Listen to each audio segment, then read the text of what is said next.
আসসালামু আলাইকুম এভরিওয়ান, কি অবস্থা সবার? সবাই ভালো আছেন? আলহামদুলিল্লাহ, আমিও ভালো আছি। তো আজকে 1000 দিয়ে একটা মাল যাবে হচ্ছে নারায়ণগঞ্জে হচ্ছে মোহাম্মদ সায়েদ ভাই। তো উনি মূলত হচ্ছে প্রবাসে থাকে। তো উনি ভাই আমাদেরকে একটা আইপিএস এর অর্ডার করছেন, তো উনি কিন্তু এখনো প্রবাসী আছেন। তো ভাইয়ের জন্য মালটা রেডি করছি। ভাই বললো যে ভাই সম্ভব হলে একটা ভিডিও দিয়ে আমি দেখবো নে। তো ভাইয়ের মালটা কিন্তু আমি রেডি করে রাখছি। তো এখন হচ্ছে মালটাকে আমরা লোড টেস্ট করে দিব। তো তার আগে হচ্ছে একটা বিষয় যে বাইপাস মোড নিয়ে একটু কথা বলবো, যে বাইপাস মোড। তো বাইপাস মোডটা হচ্ছে আপনার কিছু কিছু আপনার আইপিএস হচ্ছে যে আপনার সুইচ দেওয়া থাকে, ওইটা সুইচ দিয়ে তারপরে করে নিতে হয়। আর কিছু কিছু আইপিএস আছে যেগুলো কিন্তু আপনার অটোমেটিকলি আপনার বাইপাস হয়ে যায় যদি আপনার আইপিএসটা ফিউজ সিস্টেম থাকে, সেই ক্ষেত্রে হয়তো সুইচের প্রয়োজন হবে। আর যে সমস্ত আইপিএস এ দেখবেন যে আপনার সার্কিট ব্রেকার ইউজ করা থাকে, আপনার ওই সমস্ত আপনার ইতে কিন্তু সিস্টেমটা বাইপাস অটোমেটিকলি হয়ে যাবে। আমি আপনাকে ভিডিওটা একটু খেয়াল করবেন যে আমি করে তারপরে দেখাই দিচ্ছি। তো অনেকে আসলে এই ইস্যুটা হয়তো জানেন না, বা হয়তো কারো জানা নাই বা দেখেন নাই, তো এর জন্য মূলত আমরা অনেক কিছুই কিন্তু বুঝি না বা করি না। তো আমি আগেই শিওর ছিলাম অনেকটাই, তো যে আপনার বাইপাস সিস্টেমটা মানে হচ্ছে কি, নষ্ট হয়ে গেলে যাতে আপনার এটা অটোমেটিকলি মানে হচ্ছে আপনার কারেন্টে আপনার চলতে থাকে, বা আপনাকে বাইপাস মোডে দিলে আপনার কারেন্ট ডাইরেক্ট হয়ে যাবে, বিষয়টা এমন বোঝানো হয়। তো এজন্য যাতে আপনার আইপিএস আর কোনো কিছু করতে না হয়। তো বাইপাস কি আসলে সুইচ দিয়েই করতে হবে, না অটোমেটিকলিও হওয়ার সুযোগ আছে? তো এই বিষয়টাই তো এইখানে দেখেন, আপনার অটোমেটিকলি যে দেখেন, আমি কিন্তু সোর্স খোলা রাখছি, তারপরে কোনো প্রকার করি নাই, আপনি কারেন্ট দিছি, দেখেন আপনার আউটপুট কিন্তু আমাকে দিচ্ছে, তার মানে হচ্ছে এটা অটোমেটিকলি বাইপাস হয়ে যাচ্ছে। তো এই যে দেখেন, আপনার সোর্স কিন্তু আমি খুলেই রাখছি, এই যে দেখেন সোর্স খোলা, মানে এটা কি আপনার সার্কিটের কোনো সিস্টেমই অন হয়নি, মানে আপনার নষ্ট হয়ে গেলে তো সার্কিটের কোনো সিস্টেম অন থাকবে না। আপনার তার মধ্যে থেকে আপনাকে বাইপাস হইতে হবে যাতে আপনার আর ডাইরেক্ট করতে না হয়। তো এই বিষয়টাই আর কি, আপনার হয়তো অনেকের জানা নাই বা অনেকেরই নেই, তো অটোমেটিকলি কিন্তু বাইপাসটা হয়ে যাবে। তো এটা আমি একটু দেখাই দিলাম। তো এটা নিয়ে আমরা কথা বলবো যে এটা কিভাবে বাইপাসটা হচ্ছে। তো ভিডিওতে দেখলেন যে আপনার হচ্ছে সোর্স খোলা অবস্থায় কিন্তু আপনার আমি লাইন দিলাম, আউটপুট ভোল্টেজ দিয়ে দিছে। যখন আপনার হচ্ছে ফিউজ হোল্ডার থাকবে, কোনো কারণে ধরেন আপনার আইপিএস এর ভেতরটা নষ্ট হইলো বা ফিউজ কেটে গেল বা হইলো, তখন কিন্তু আর আপনার এই বাইপাস মোডটা আপনাকে তখন সুইচ সিস্টেম অন করে কিন্তু করা লাগতো। আর এখন কিন্তু আমাদের আইপিএস গুলোতে আপনার সার্কিট ব্রেকার থাকার কারণে আপনার বাইপাসটা কিন্তু অটোমেটিকলি হয়ে যাবে।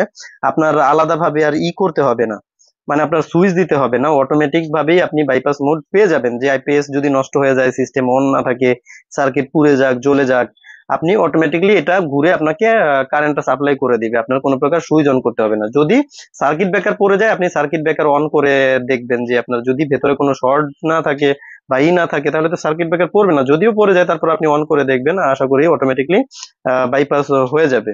আর আরেকটা বিষয়, যে সার্কিট ব্রেকার ভালো না ফিউজ হোল্ডার ভালো? তো অবশ্যই আসলে বলবো যে সার্কিট ব্রেকারটা ভালো। কারণ হচ্ছে কি, সার্কিট ব্রেকার আমরা আগের মালে ফিউজ করছি, কারণ ফিউজে খরচটা কম। দুইটা ফিউজ হোল্ডার আপনার এখন একটু ভালো মানে নিতে গেলে 20 থেকে 22 টাকা করে, হয়তো 40-45 টাকার মধ্যে হবে। আর একটা সার্কিট ব্রেকারের দাম কত? একটা সার্কিট ব্রেকার ভালো মানের একটা সার্কিট ব্রেকার নিতে গেলে 140 থেকে 150 টাকা আপনাকে মিনিমাম গুনতে হবে, যদি মিড রেঞ্জের মোটামুটি ভালো মানের নিতে চান। তো আপনাকে মিনিমাম 150 টাকা গুনতে হবে। আর সেইখানে দুইটা ফিউজ হোল্ডারের দাম হচ্ছে ধরেন 50 টাকাই ধরেন, 50 টাকা। তো অবশ্যই আমি বলবো যে সার্কিট ব্রেকারটা ভালো। কেন ভালো? যে সার্কিট ব্রেকারে কিছু হলে আপনার ধরেন ট্রিপ, এটা তো অটোমেটিকলি ট্রিপ করে যে আপনার পড়ে যায়। তো আপনার ফিউজ হোল্ডার হইলে আবার হয় কি, আপনার দেখা যাইতেছে যে আপনার অনেক সময় হয় ফিউজ দেখা যায় ভালো, কিন্তু ভেতর থেকে কেটে রয়েছে, বোঝা যায় না। আর বর্তমানে বাজারে ফিউজ হোল্ডার ও ফিউজের মান এত পরিমাণ খারাপ করা হয়েছে যে ফিউজ হোল্ডারের জন্য একটা মাল কমপ্লেন আসে যে অটোমেটিকলি শর্ট সার্কিট ছাড়াই দেখা যাচ্ছে ভোল্টেজ একটু আপ ডাউন করলেই ও কি করে ফিউজটা কেটে যায়, বা আপনার লোড একটু বেশি হইলেই ফিউজ কেটে যায়, মানে যে এম্পিয়ারটা থাকার কথা ওই এম্পিয়ারটাও থাকে না। লাস্ট হচ্ছে আমি 20 এম্পিয়ার করে ফিউজ আনছি, তারপরেও কিন্তু আপনার কিছু কিছু মালে দেখছি যে আপনার ফিউজ কেটে গেছে। তো বাধ্য হয়ে কাস্টমার চেঞ্জ করে নিছেন বা করে নিছেন।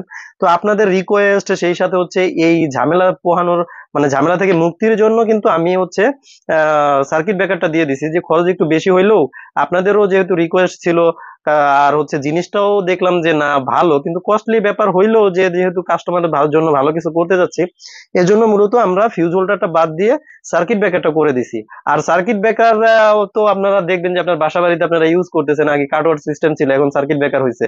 আগে কাটওয়াটটা জইলা গেলে ওইটার মধ্যে তার দিয়ে তারপরে লাগাইতে হতো, আর এখন সার্কিট ব্রেকার আপনার কিন্তু ওই ধরনের কোনো ঝামেলা নেই।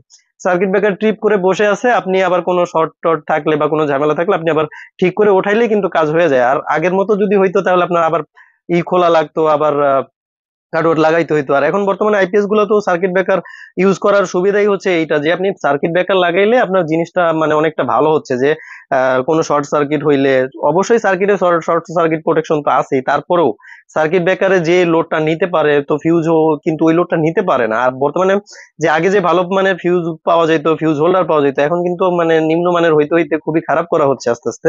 তো এই জন্য মূলত আপনাদের কথা চিন্তা করে সেই সাথে মালের সার্ভিস বাড়ানোর জন্য কিন্তু আমরা ফিউজ হোল্ডারটা ওঠাই দিয়ে আমরা কিন্তু সার্কিট ব্রেকার দিয়ে দিচ্ছি। তো এইখানে কিন্তু আপনাদেরই লাভ হচ্ছে, আপনাদের লস হচ্ছে না। অনেকে বলবে যে সার্কিট ব্রেকার থেকে ফিউজ ভালো, তো আসলে ওনার উনি করছেন, ওনারা দেখবেন যে যখন যেটা নিজেরা করে ওইটাই ভালো। যাই হোক, ওইগুলা নিয়ে কথা না বলি, যে যে যে যতটুকু জানে সে ততটুকুই বলবে। তো সার্কিট ব্রেকারের সাথে কখনোই ফিউজেরই হবে না। সার্কিট ব্রেকার যদি আপনার দিয়ে ফিউজের কাজ হইতো তাহলে সবাই ফিউজই ব্যবহার করতো, সার্কিট ব্রেকার বাসা বাড়িতে কেউ ইউজ করতো না।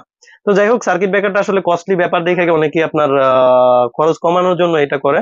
তো যেহেতু আমরা চাচ্ছি যে আপনাদেরকে ভালো কিছু উপহার দিতে হবে বা ভালো সার্ভিস আপনাদেরকে দিতে পারবো, বা সামনে আরো ভালো ফিডব্যাক পাবেন, এজন্য মূলত আমরা ফিউজটা এখন বাদ দিয়ে দিছি, যাতে ফিউজের জন্য মাল কমপ্লেন না আসে।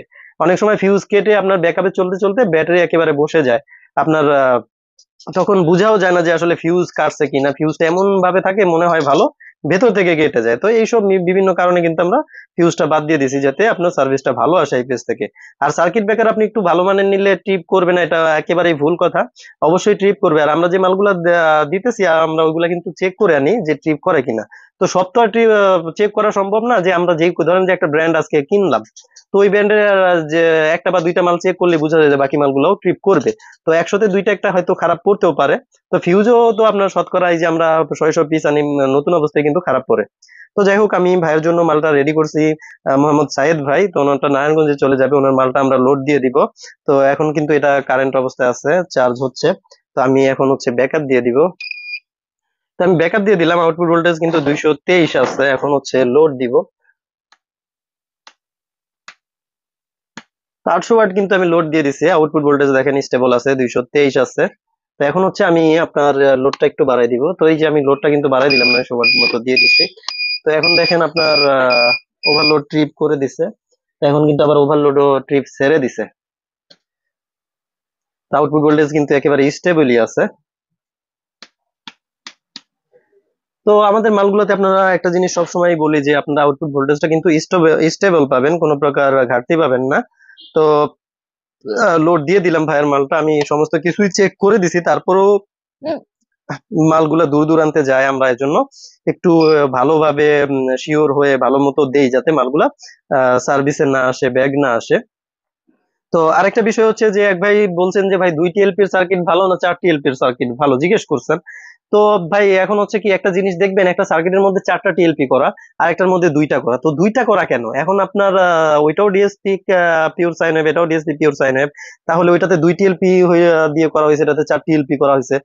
তার মানে হচ্ছে আপনি দেখবেন যে যেটাতে 4 টিএলপি করা হয়েছে ওইটাতে খরচটা বাড়বে, কারণ হচ্ছে টিএলপি আরো এক্সট্রা 2টা ইউজ করা হয়েছে। আর যেটাতে 2 টিএলপি করা হয়েছে ওইটাতে খরচটা কম হবে। কেন কম হবে? ওইটাতে আপনার টিএলপি তো 2টা লাগতেছে না। তো আমি উদাহরণস্বরূপ দেখাই, যেমন হচ্ছে এই সার্কিটটাই দেখেন, আপনার 2 টিএলপি দিয়ে করা, 2 টিএলপি। আর বাকি যে 2টা গেট করা হয়েছে এখানে কিন্তু টেন্ডেস্টার দিয়ে করা হয়েছে, যার কারণে আপনার এই যে যেই সার্কিট গুলোতে 2 টিএলপি সিস্টেম, ওইগুলোতে দেখবেন যে চিনচিন নয়েজ এর পরিমাণটা একটু বেশি থাকে, চিনচিন নয়েজটা আপনি ফিল করতে পারবেন। আর হচ্ছে 4 টিএলপি যেই বোর্ড গুলো আছে ওইগুলা কিন্তু আপনার কি বলে, ইটা অনেক ভালো, মানে আপনার গেটের যে ইটা থাকে আপনার, এটা অনেক স্ট্রং এবং অনেক ভালো। আর একটা জিনিস আপনি চিন্তা করেন, যে একটা টিএলপির দাম হচ্ছে, একটা ভালো মানের টিএলপির দাম এখন বর্তমানে হচ্ছে 70 থেকে 75 টাকা। আর সেইখানে হচ্ছে আপনার একটা টেন্ডেস্টারের দাম কত, 80 পয়সা থেকে 1 টাকা, হাই গেলে 1.5 টাকা। তো এখন আপনি চিন্তা করেন যে আপনার একটা টিএলপি যেখানে 70 থেকে 75 টাকা, আর একটা টেন্ডেস্টারের দাম হচ্ছে আপনার 2 টাকা থেকে 3 টাকা। তো এইখানে আপনি চিন্তা করেন এইটার যে গেট ভোল্টেজটা দিবে আর টিএলপি যে গেট ভোল্টেজটা দিবে ওটা কি সেম হবে কিনা? কখনোই সেম হবে না। তো 2 টিএলপির মালগুলা হচ্ছে খরচ কমানোর জন্য তারপরে একটু খরচ মানে কস্টলি যে ব্যাপারটা আছে ওইটাকে কমানোর জন্যই আপনি মূলত করা হয়। আর 4 TLP যেগুলো এগুলো দেখবেন যে আপনার পরিমাণ মানে ইয়ার কাজটা অনেক ভালো। তারপরে আয়ার এর যে ব্যাপারটা, আয়ারেও কিন্তু আপনার এটাতেও 4টা গেট করা হয়েছে অনেকটা, এটার মধ্যে হচ্ছে 2টা টিএলপি, মানে 2 IC তে 2টা টিএলপি অ্যাড করা। তো এইগুলার কিন্তু গেট মোটামুটি আপনার 2 TLP থেকে আপনার খরচটাও বেশি পড়ে। আর এগুলো আপনার 2 TLP মাল থেকেও আপনি ভালো ফিডব্যাক পাবেন, নয়েজলি যে ব্যাপারটা আছে ওইটা পাবেন না। তো আরেকটা ব্যাপার থাকে, সেটা হচ্ছে যে আপনাদের সার্কিট গুলোতে কি শর্ট সার্কিট ট্রিপ অপশন আছে কিনা। দেখেন আমি গত বছর বলে আসছিলাম যে আমাদের মালগুলোতে কিন্তু শর্ট সার্কিট ট্রিপ আছে, শর্ট সার্কিট ট্রিপ আছে। আপনার প্রয়োজন হলে আমার প্রথম দিকের যে ভিডিওগুলো আছে আপনারা ওগুলা দেখলেই কিন্তু বুঝতে পারবেন যে আমি যে কথাগুলা বলে আসছি তো ওগুলা কি বাস্তবতার সাথে মিল আছে কিনা। তো নেক্সট ভিডিওতে আমরা শর্ট সার্কিট ট্রিপটা নিয়ে হয়তো রিভিউতে বলে দিব যে শর্ট সার্কিট ট্রিপটা আসলে কাজ করে কিনা।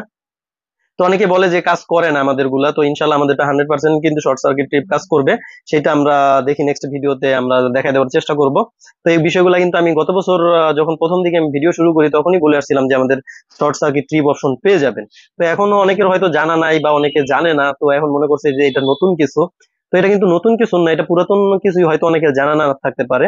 তো প্রায় প্রতিটা ডিএসপি পিউর সাইনের মাইক্রো কন্ট্রোলার যে আইপিএস গুলো আছে এগুলোর মধ্যে অনেকটার মধ্যে আছে, বিশেষ করে ডিএসপি মালগুলোতে এটা আপনি শর্ট সার্কিট ট্রিপটা আপনি এক্সট্রাই পেয়ে যাবেন, এটা কোনো আলাদাভাবে কিছু করতে হয় না।